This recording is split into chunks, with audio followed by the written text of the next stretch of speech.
मेरा जल रहा है, आग लगी है सीने में, हुक्मरां सब व्यस्त हैं खून गरीब का पीने में। तो राम मंदिर या बाबरी का पक्ष नहीं मैं लाई हूँ, घायल भारत चीख रहा है, चीख सुनाने आई हूँ। परम आदरणीय सभापति महोदय, मंचासीन निर्णायक मंडल समिति एवं उपस्थित मेरे प्यारे साथियों, मैं आरक्षी खुशबू चौहान केंद्रीय रिजर्व पुलिस बल आज सदन की राय से असहमत होते हुए वक्ता विपक्ष में अपने विचार प्रस्तुत करूंगी। महोदय, दर्द हद से तब गुजरने लगता है जब मेरी आंखों के सामने ताज, पुलवामा, छत्तीसगढ़ में शहीद हुए जवानों के शत विशत अधजले शरीर के टुकड़े, रेत के टीलों से ऊपर जाती लाशों के ढेर और कश्मीर की खून से सनी लाल रंग की सड़कों के दृश्य सामने आते हैं। उस पर मेरे प्रतिपक्षी महोदय का कहना ये कि मानवाधिकारों की अनुपालना करते हुए देश से उग्रवाद और आतंकवाद को समाप्त किया जा सकता है। महोदय, अब तो हमारा तिरंगा झंडा भी हमसे ये पूछने लगा है कि क्या बात है भारत, आजकल फहराने से ज्यादा मैं कफन में दफनाने के क्यों काम आ रहा हूँ। महोदय, हृदय तो उस दिन फट गया जब बूढ़ी माँ अपने बेटे के चिथड़ों को देखकर बोली कि साहब आप तो भर्ती में 1 इंच भी कम नहीं लेते, मैं आधा शरीर कैसे ले लूं। महोदय, आज इन मानवाधिकारों के कारण इन आतंकियों के बंगलों की आकाओं की नाकफनी हंसती है और शहीद हुए हमारे जवानों के आंगन की तुलसी रोती है। जब एक शहीद हुए जवान की विधवा की वेदना चीख चीख कर ये कहती है कि प्यार भी भरपूर गया, मांग का सिंदूर गया, नन्हे नौनिहालों की लंगोटियां चली गई, छोटी छोटी बेटियों की चोटियां चली गई और आपके लिए तो एक आदमी मरा है साहब, मेरे घर की तो रोटियां ही चली गई।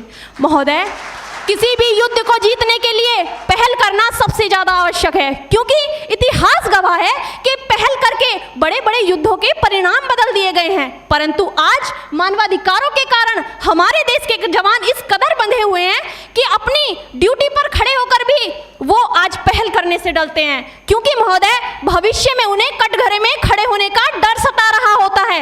वो ये जानते हैं कि चाहे एक उग्रवादी की राइफल से निकलने वाली गोली को ये तय करना पड़े या ना पड़े कि वो किसे लगेगी, लेकिन हमारी राइफल से निकलने वाली हर गोली को ये निर्णय लेना पड़ता है कि चाहे वो किसी निर्दोष को लगे, दोषी को लगे या ना लगे, परंतु किसी निर्दोष को नहीं लगनी चाहिए। यदि ऐसा हुआ तो ना तो ये समाज हमें छोड़ेगा, ना ही तिल का ताड़ बनाने वाली ये मीडिया हमें छोड़ेगी। और महोदय, मानवाधिकार के तले किसी जवान को दबाकर युद्ध के मैदान में छोड़ देना कोई वीरता नहीं, एक आत्महत्या है।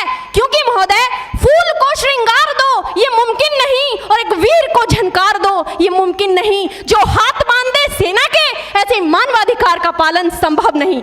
महोदय, आज सत्यनिष्ठा के मार्ग पर चलते हुए भी हमारे देश का जवान इन आतंकवादियों, इन पत्थरबाजों से डरता है, क्योंकि वो जानता है कि उसकी राइफल से निकलने वाली गोली अगर टारगेट को हिट नहीं भी करेगी तो भी 400 मीटर तक जाएगी, और यदि इस बीच वो किसी निर्दोष को लग गई तो महोदय हमें अपनी नौकरी से हाथ तक धोना पड़ सकता है।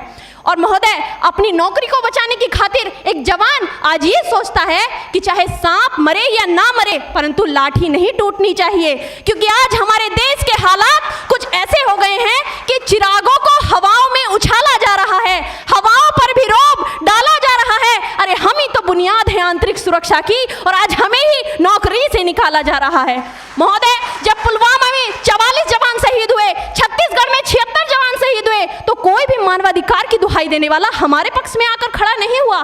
परंतु जब जेएनयू विश्वविद्यालय में एक देशद्रोही के द्वारा भारत तेरे टुकड़े होंगे, अफजल हम शर्मिंदा हैं जैसे देशद्रोही नारे लगते हैं, तो सारे मानवाधिकार के ज्ञाता आकर उसके पक्ष में खड़े हो जाते हैं। तभी तो क्या कहा था उस देशद्रोही ने कि तुम एक अफजल को मारोगे, हर घर से अफजल निकलेगा। तो मैं भारत की बेटी अपनी भारतीय सेना की तरफ से आज ये ऐलान करती हूँ कि उस घर में घुसकर मारेंगे जिस घर से अफजल निकलेगा, वो कोख नहीं पलने देंगे जिस कोख से अफजल निकलेगा। उठो देश के वीर जवानों, तुम सिंह बनकर दहाड़ दो और एक तिरंगा झंडा उस कन्हैया के सीने में गाड़ दो।